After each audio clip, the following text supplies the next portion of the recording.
Hi guys, welcome to Pakistani family reaction. तो कैसे हैं आप सब? मेरा नाम आजाद है। तो चैनल बनी हुआ है तो चैनल को सब्सक्राइब करें। इंस्टाग्राम पर फॉलो कर सकते हैं। एंटरटेनमेंट चैनल को भी सब्सक्राइब कर सकते हैं, उसका लिंक मिल जाएगा डिस्क्रिप्शन में। तो यार आज का वीडियो बहुत ही ज़्यादा इंटरेस्टिंग है, बहुत ही ज़्यादा इस वीडियो को रिक्वेस्ट आ रही थी। तो वीडियो का टाइटल है India versus Pakistan country comparison 2022। Pakistan और इंडिया 2022 में कहाँ खड़े हुए हैं।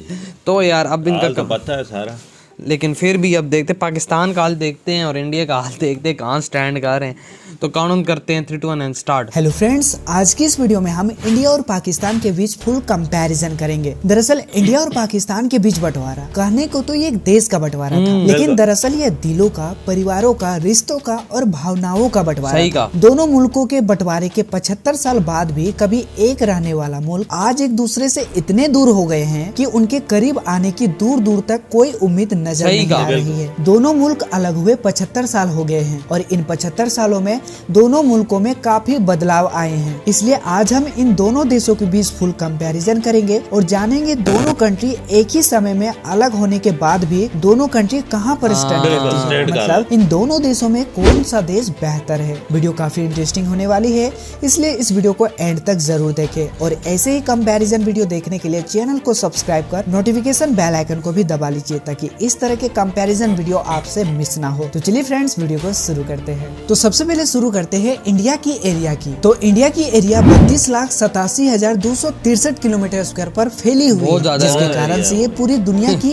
एरिया के मामले में 7वीं सबसे बड़ी कंट्री है। वहीं पाकिस्तान की एरिया 8,81,913 किलोमीटर स्क्वायर पर फैली हुई है, जो कि एरिया के मामले में पूरी दुनिया में 33वीं सबसे बड़ी कंट्री मानी जाती है। मतलब एरिया के मामले में इंडिया पाकिस्तान से 4 गुना बड़ी है। तो अब बात करें पॉपुलेशन की, तो एक रिपोर्ट के अनुसार भारत का पॉपुलेशन अभी 1.39 बिलियन है, जो कि पूरी दुनिया में चाइना के बाद दूसरी सबसे अधिक आबादी वाला देश है। जबकि पाकिस्तान का पॉपुलेशन 227 मिलियन है और पाकिस्तान जनसंख्या के मामले में पूरी दुनिया की 5वीं सबसे बड़ा देश है। तो अब बात करते हैं लिटरेसी रेट की, बट उससे पहले समझते हैं लिटरेसी क्या है। तो लिटरेसी का सीधा सा मतलब ये होता है कि कोई भी व्यक्ति किसी भी लैंग्वेज को अगर पढ़ सकता है, लिख सकता है, समझ सकता है, बोल सकता है, तो उसको हम लिटरेसी के अंदर काउंट करेंगे। अकॉर्डिंग टू NSO यानी नेशनल स्टैटिस्टिकल ऑफिस, इंडिया का लिटरेसी रेट 77.7% है, जिसमें पुरुषों का लिटरेसी रेट 84.7% है। वहीं महिलाओं का लिटरेसी रेट 70.3% है। और आपको बता दो, इंडिया अपने टोटल GDP का 6% एजुकेशन पर इन्वेस्ट करता है। वहीं पाकिस्तान का लिटरेसी रेट 62.3% है। और आपको जानकर हैरानी होगी कि ये पूरे साउथ या फिर ओवरऑल एशिया का सबसे कम लिटरेसी रेट है, जिसमें से महिलाओं का लिटरेसी रेट 51.7% है। मतलब आधी महिलाएं अभी भी पाकिस्तान में शिक्षित नहीं है। और आपको बता दो, पाकिस्तान अपने टोटल GDP का केवल 2.9% एजुकेशन पर इन्वेस्ट करता है, जो कि मेरे हिसाब से पाकिस्तान को और थोड़ी एजुकेशन पर इन्वेस्ट करनी चाहिए। आपका राय क्या है नीचे कमेंट बॉक्स में जरूर करें। और अब हम बात करेंगे GDP की। किसी भी देश का इकोनॉमी कितनी स्ट्रॉन्ग है, ये चीजें हमें GDP ही बताती है। अगर GDP बढ़ती है इसका मतलब इनकम बढ़ रही है, और अगर इनकम बढ़ेगी तो जाहिर सी बात है परचेजिंग पावर भी बढ़ेगी, और जितने ज्यादा परचेजिंग पावर बढ़ेगी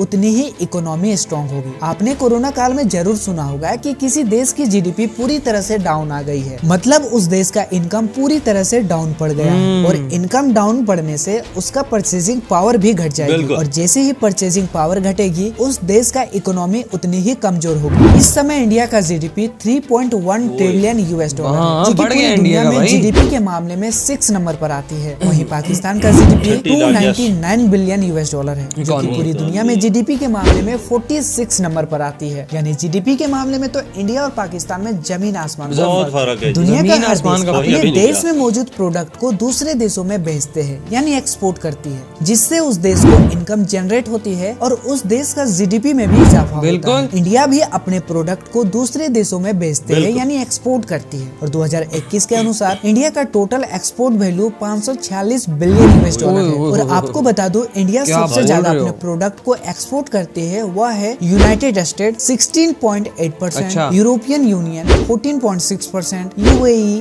9.1%, चाइना 5.3%, हांगकांग 3.6% और भी कई सारे देशों में एक्सपोर्ट करती है। वहीं पाकिस्तान का total export value 25.63 billion US dollar है, जिसमें पाकिस्तान अपने प्रोडक्ट को सबसे ज्यादा एक्सपोर्ट करती है वह देश है United state 19.6%, China 8%, United kingdom 8%, Germany 5.9%, UAE 5.8% और भी कई सारे देशों में एक्सपोर्ट करती है। और अब बात करते हैं इंपोर्ट की।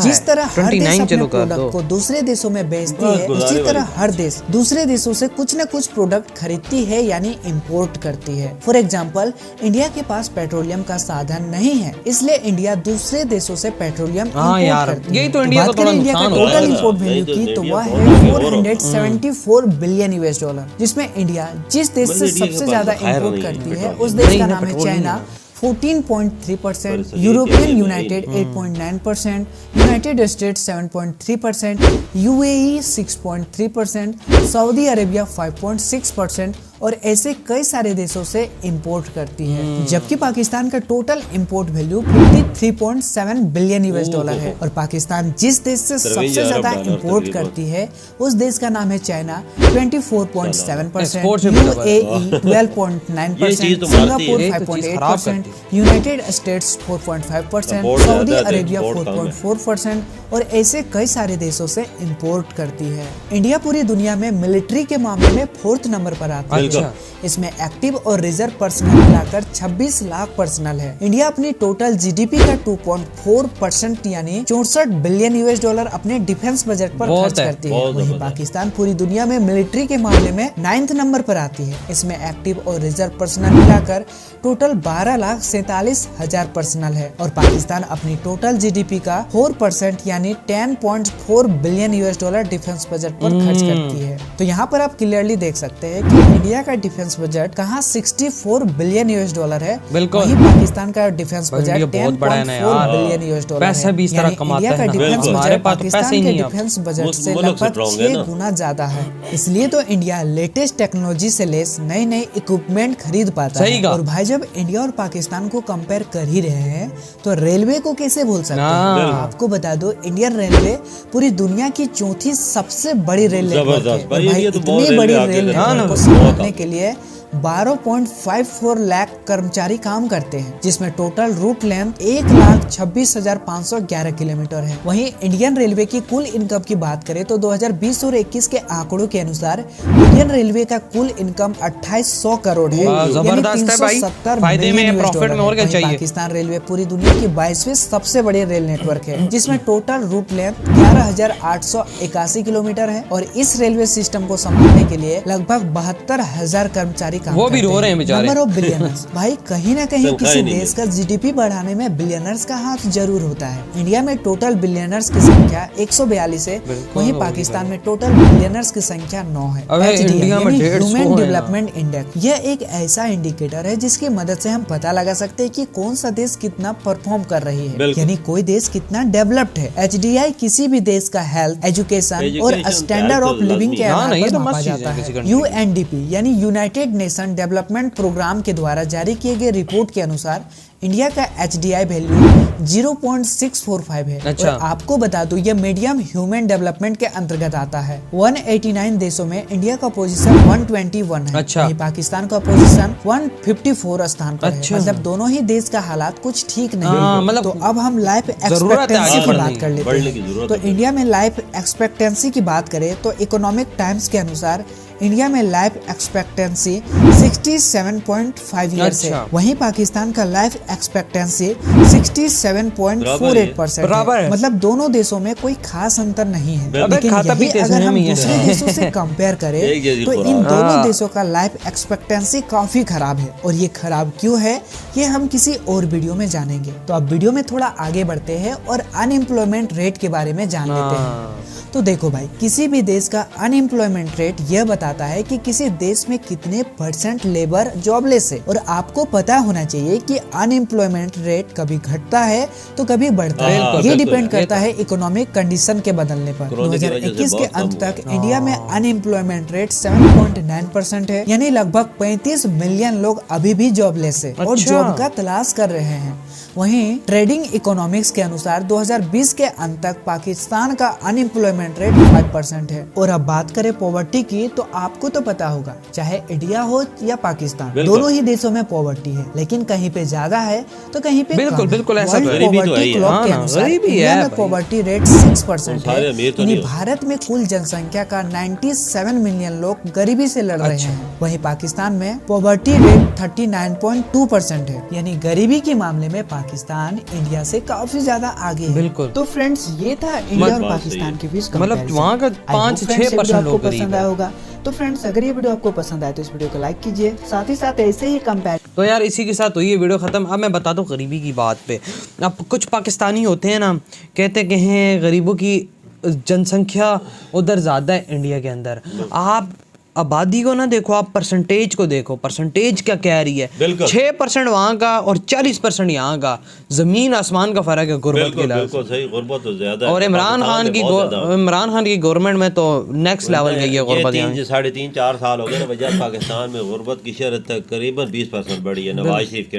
बिल्कुल हुई है, बिल्कुल हुई है भाई। लोगों को बात रोटी नहीं है, लेकिन फिर अभी और बकाया बातों पे आते हैं, इस पर फिर बात करेंगे।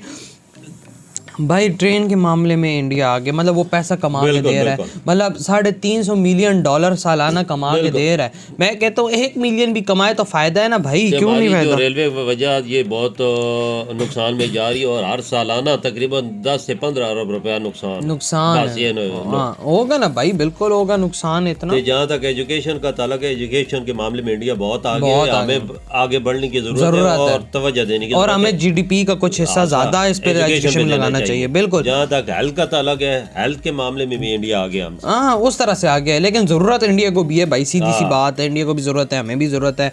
और जिस तरह से वेपन्स और ये टेक्नोलॉजी और इस तरह बात है, इंडिया का देखो भाई अवाम भी बहुत है, वहाँ पे बड़ा कंट्री है, उसके पास रिसोर्सेज हैं, उसके पास सब कुछ है, वो कर सकता है। इतना बड़ा उसका डिफेंस बजट है, वो 64 बिलियन डॉलर, बहुत ज्यादा। इनकी आर्मी भी फिर इंडिया की इतनी बड़ी है भाई, 15 गुना ज्यादा, 10 गुना ज्यादा, 15 गुना नहीं 6 गुना ज्यादा। हमारा 10 बिलियन है और उनका है जी 65-66 से ऊपर, बहुत ज्यादा है। उनकी बड़ा मुल्क है, मुल्क कंट्री है, आर्मी भी स्ट्रांग है और उनका रकबा भी ज्यादा है, सब कुछ है। जाहिर सी बात है इंडिया के एक्सपोर्ट्स बहुत ज्यादा है और इंपोर्ट उसके मुकाबले में कम है। पाकिस्तान की एक्सपोर्ट्स इतनी कम और इंपोर्ट बिलियन डॉलर, और हमारी 50 से ऊपर बिलियन, 53 बिलियन डॉलर हमारी इंपोर्ट है। वो फिर अंदाजा लगा लो यार, पीछे ही है हम, आगे तो नहीं जा रहे। इंपोर्ट बराबर हो तो फिर भी कुछ सोचा जा सकता है। फिर इंपोर्ट ज्यादा हो तो एक्सपोर्ट कम हो तो मुल्क किधर कहाँ चल सकते हैं भाई, वही सही कहा। तो यार आप लोग बताएं आपके क्या थॉट हैं। इधर ही वीडियो खत्म करते हैं, अपना बहुत ज्यादा ख्याल रखना। तो बाय।